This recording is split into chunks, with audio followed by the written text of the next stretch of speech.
পতিতালয়ের মাটি ছাড়া তৈরি হবে না উমার মূর্তি। বহু যুগ ধরেই চলে আসছে এই নিয়ম।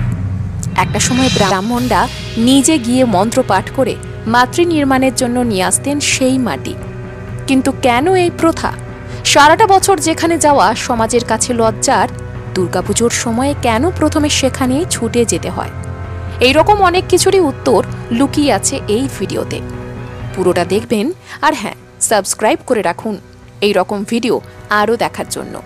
তাহলে শুরু করা যাক।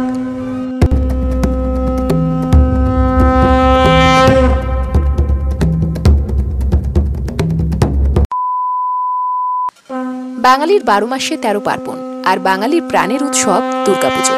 আর কদিন পরই পুজোর আনন্দে মেতে উঠবে আপামর বাঙালি। আচ্ছা, আমরা কম বেশি সকলেই জানি যে দুর্গা প্রতিমা তৈরি হতে লাগে পতিতালয়ের মাটি, যা ছাড়া দুর্গা প্রতিমা অসম্পূর্ণ। কখনো কি ভেবে দেখেছেন যে কেন এরকমটা হয়? কেন এই নিষিদ্ধ পল্লীর মাটি ছাড়া মায়ের প্রতিমা অসম্পূর্ণ? আসুন জানি সব রকমের প্রচলিত মতামত তুলে ধরতে চলেছি আপনাদের সামনে। শাস্ত্রমতে অসুর দলনী দুর্গা আদ্যাশক্তি মহামায়ার আরেক রূপ। মহামায়া 9 রূপে পূজিত হন এই বিশ্বে। এই 9 রূপ হল নর্তকী, কাপালিকা, ধোপানি, নাপিতানি, ব্রাহ্মণী, শূদ্রানী, গোয়ালিনী, মালিনী ও পতিতা।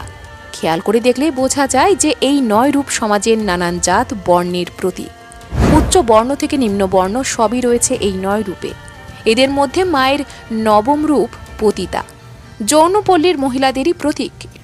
সেই থেকেই এই প্রথার শুরু বলে মনে করেন অনেকেই। কেউ কেউ মনে করেন পুরাণের প্রভাব রয়েছে এই প্রথার শুরুর পিছনে। পুরাণ মতে ঋষি বিশ্বামিত্র একবার ইন্দ্রত্ব লাভের জন্য কঠোর তপস্যায় মগ্ন ছিলেন। দেবরাজ ইন্দ্র সেই তপস্যার ভঙ্গের বহু চেষ্টা করেও ধ্যান ভাঙতে পারেননি। শেষে স্বর্গের অপ্সরা মেনকাকে ঋষি বিশ্বামিত্রের ধ্যান ভঙ্গ করতে মর্তে পাঠান দেবরাজ। পুরাণের এই কাহিনীরও তাৎপর্য রয়েছে বলে মত অনেকেরই। আসলে সমগ্র নারী শক্তির প্রতিনিধি দেবী দুর্গা। জাতি, বর্ণ, শ্রেণী নির্বিশেষে সনাতনী শক্তির প্রতীক তিনি। যিনি সমাজের অসুর দমন করেন তিনিই দেবী দুর্গা। তাই অনেকের মতে সকল স্তরের নারী শক্তিকে সম্মান জানাতেই এই প্রথার শুরু হয়েছিল। ঐতিহ্যবাহী কারণ: পুণ্যের সংগ্রহ। একটি প্রচলিত বিশ্বাস অনুযায়ী কোনো পুরুষ যখন কোনো পতিতালয়ে প্রবেশ করে তখন সে তার জীবনের সমস্ত সঞ্চিত পুণ্য সেখানে বিসর্জন দেয় এবং তার বদলে পাপ নিয়ে আসে। এই কারণে মাটি পুণ্যময় বা পবিত্র বলে বিবেচিত হয়। সমাজের প্রাপ্য অংশের অন্তর্ভুক্তি। পতিতালয়ের মাটি গ্রহণ করার অর্থ হল সমাজের সবচেয়ে অবহেলিত এবং প্রাপ্য অংশের আশীর্বাদ গ্রহণ করা। এটি সমাজে পতিতাদের অন্তর্ভুক্ত করার এবং তাদের সম্মান জানানোর একটি উপায়। ঐতিহ্যের তাৎপর্য: এই প্রথাটি কেবল একটি প্রতীকী কাজ নয়, বরং এটি সামাজিক পরিবর্তনের একটি বার্তা বহন করে।